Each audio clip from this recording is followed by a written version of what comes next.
1950년 10월 2일 전선에서는 급박한 소식이 타전되고 있습니다. 2만여 명의 한국군 병력이 북진을 이어가는 가운데 미국 상원에서는 공산군의 남침을 완전히 종식하기 위해 38선의 돌파에 국경을 재설정해야 한다는 강경한 주장이 제기되었습니다. 이는 이미 참전을 경고했던 공산주의 중국의 강한 반발을 사고 있어 전면전으로의 확정 가능성까지 대두되는 위태로운 상황입니다.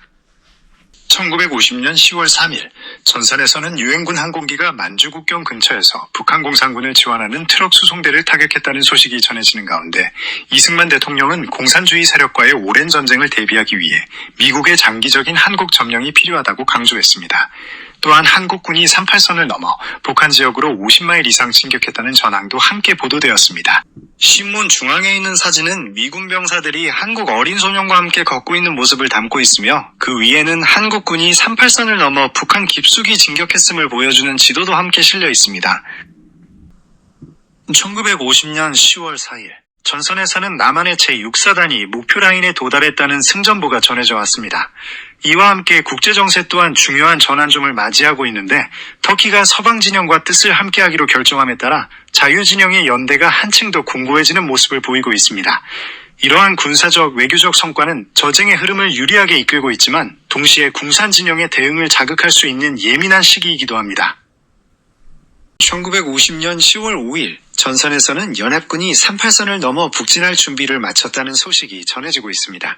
이는 전쟁의 양상이 북한군 격퇴에서 북한 정권에 대한 결정적 타격으로 전환되고 있음을 의미하며 한반도의 운명을 결정할 중대한 순간이 다가오고 있음을 보여줍니다. 신문 오른쪽 상단에 있는 사진들은 미군 장병들과 탱크의 모습을 담고 있습니다. 특히 중앙에 있는 대형 사진은 해병대원들이 한국전에 투입된 소련제 탱크를 지나쳐 전진하는 장면을 생생하게 포착하고 있습니다. 1950년 10월 6일 전선에서는 남한의 제6사단이 북진의 선봉에 서서 38선을 가로질렀다는 소식이 아주 비중 있게 보도되었습니다. 이와 함께 유엔은 한국전쟁의 종식을 위한 명확한 최종 기한을 설정했다는 소식도 전해지며 전쟁이 새로운 국면으로 접어들고 있음을 강력하게 시사하고 있습니다. 1950, 유엔은 급박하게 돌아가는 한반도 정세 속에서 서방 진영의 입장을 강화하는 결의안을 최종 승인했습니다. 소련의 방해 공작은 결국 실패로 돌아갔으며 이에 따라 자유진영의 한반도 정책은 새로운 탄력을 받게 되었습니다. 또한 전세를 더욱 유리하게 이끌기 위해 2개 사단의 유엔군이 추가로 전선에 투입된다는 소식이 전해지며 전력 강화에 대한 기대감과 함께 긴장감은 최고조에 달하고 있습니다. 1950년 10월 9일자 신문에서는 미 해군 함대가 인천을 강력하게 포격했다는 소식과 함께 메가더 장군의 북진 명령이 임박했다는 분위기가 감지됩니다. 혹시 다음 신문으로 넘어가 볼까요? 난고배구10, 난고배구10 전선에서는 연합군이 서울을 통해 내륙으로 진격하는 보급로를 확보했다는 소식이 주요하게 다뤄지고 있습니다. 이는 수도 서울의 전략적 중요성과 함께 향후 북진 작전의 성공을 좌우할 핵심 거점을 통제하고 있음을 보여주는 1950년 10월 11일 전선에서는 미군 부대가 38선을 넘어 북한 영토 12마일 지점까지 진격했다는 소식이 대대적으로 보도되었습니다. 이는 북한 정권에 대한 강력한 압박이자 전쟁의 주도권이 완전히 연합군 측으로 기울고 있음을 보여주는 분명한 신호탄입니다. 1950년 10월 12일 전선에서는 연합군 함대가 북한 동해안의 핵심 도시들을 강력하게 포격했다는 소식이 전해지고 있습니다. 이는 북한군의 보급로를 차단하고 지상군 진격을 지원하기 위한 전략적 타격으로 전쟁의 주도권을 완전히 우리 쪽으로 기울이기 위한 결정적인 조치로 평가됩니다. 1950년 10월 13일 한반도 전선에 대한 긴급한 소식입니다. 북한 수뇌부가 심각한 위기에 직면해 있다는 사실을 북한의 총리가 직접 인정했다는 보도가 나왔습니다. 이는 연합군의 공세가 북한을 옥죄고 있으며 전쟁의 판도가 완전히 바뀌고 있음을 여실히 보여주는 대목입니다. 또한 유엔 무대에서 소련이 정치적 공세를 펼치려 준비하고 있다는 소식도 함께 전해지며 전 세계적인 외교전이 한층 더 치열해지고 있음을 알 수 있습니다. 1950년 10월 14일 전 세계의 이목이 태평양의 작은 섬 웨이크 아일랜드로 쏠렸습니다. 트루먼 미국 대통령과 메가더 유엔군 사령관이 역사적인 회담을 가졌기 때문입니다. 이번 회담의 결과에 전 세계가 주목하고 있으며 트루먼 대통령은 다음 주에 대국민 연설을 통해 그 내용을 밝힐 예정입니다. 한편 전선에서는 연합군이 북한군을 상대로 강력한 공세를 퍼부으며 전선을 밀고 올라가고 있고 함대는 북한 해안에 대한 포격을 지속하며 지상군을 지원하고 있습니다. 1950년 10월 16일자 신문입니다. 전선에서는 미 제1기병사단이 공산군의 수도인 평양을 향해 진격 속도를 높이고 있다는 소식이 대서필이 되었습니다. 연합군이 북한의 심장부를 향해 거침없이 질주하며 전세를 완전히 우리 쪽으로 기울여 나가고 있음을 보여주는 결정적인 순간입니다.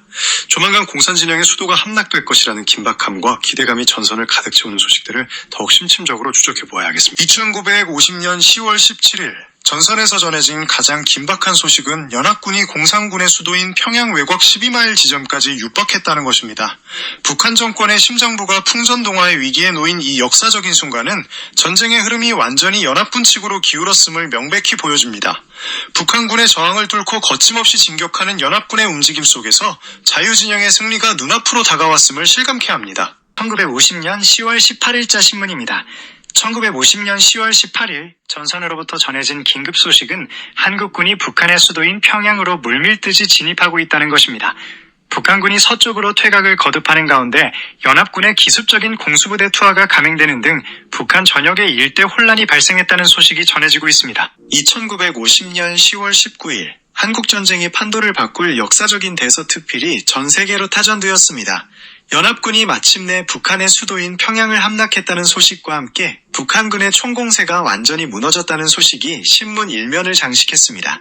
이는 자유진영이 군사적 우위를 확고히 하고 통일된 한반도로 나아가는 중요한 분기점을 마련한 획기적인 사건으로 기록되고 있습니다.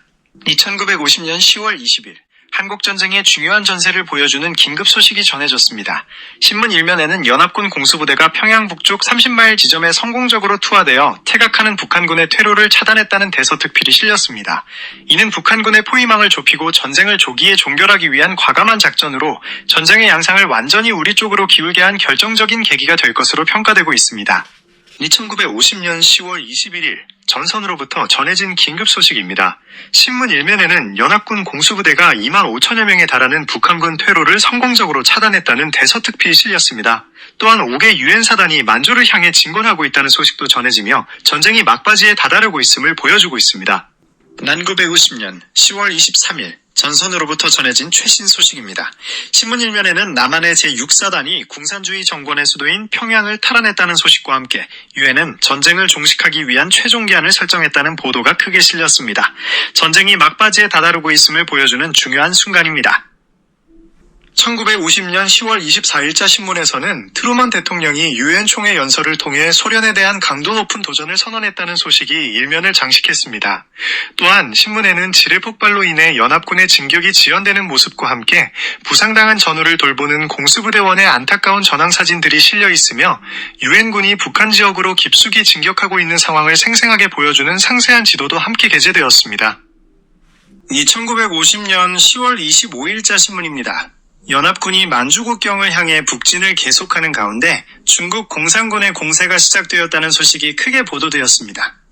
이와 함께 미국 제트기 조종사가 격추되었다는 사실도 신문에 실리며 전황이 더욱 긴박하게 전개되고 있음을 보여주고 있습니다.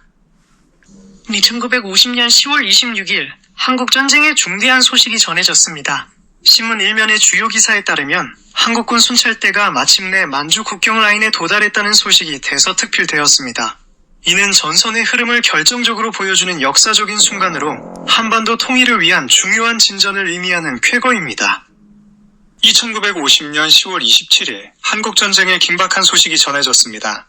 신문 일면의 주요 기사에 따르면 중무장한 공산군이 연합군을 공격했다는 소식이 크게 보도되었습니다.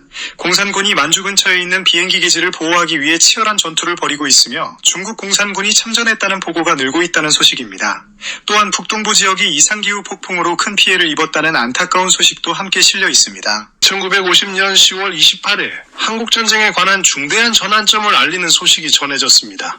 신문 일면에는 중국 공산군이 북한군을 지원하기 위해 병력을 증강하고 있으며 만주로부터 유입된 부대들이 한국 전선에서 전투를 벌이고 있다는 사실이 대서특필되었습니다. 이와 동시에 남한군이 북동부의 전략적 요충지인 청진항을 성공적으로 점령했다는 승전보도 함께 실려 전선의 긴박한 상황을 여실히 보여주고 있습니다. 1950년 10월 30일 한국전쟁에 관한 중대한 소식들이 전해졌습니다. 신문 일면의 주요 기사에 따르면 강력한 중국 공산군 부대들이 북한군을 지원하기 위해 한국 전선에 가담했다는 사실이 보도되었습니다. 또한 자와할랄 네루 인도 총리가 티베트에 대한 침략에 대해 항의했다는 소식과 함께 스웨덴의 구스타프 6세 아돌프 국왕의 즉위 소식도 함께 실려 있습니다. 1950년 10월 31일자 더 욕 디스패치 신문에서는 중국 공산군의 공세 강화로 인해 연합군의 북진 속도가 느려지고 있다는 소식이 크게 보도되었습니다. 이로써 10월 한 달간의 한국전쟁 심층 보도를 모두 마치겠습니다. 오늘 방송에서 다룬 신문은 뉴욕 한민족 문화유산 박물관이 소장하고 있습니다. 7월부터 10월까지 한국전쟁은 숨가쁘게 전개되었습니다. 낙동강까지 밀렸던 연합군과 국군은 인천 상륙작전으로 전세를 뒤집고 서울을 되찾았습니다. 10월에는 38선을 넘어 북진을 시작해 평양을 함락하고 일부 지역은 만주국경까지 진격하기도 했죠. 하지만 곧이어 강력한 중국 공산군의 개입과 반격이 시작되면서 전선은 다시 치열한 접전 국면으로 접어들었습니다.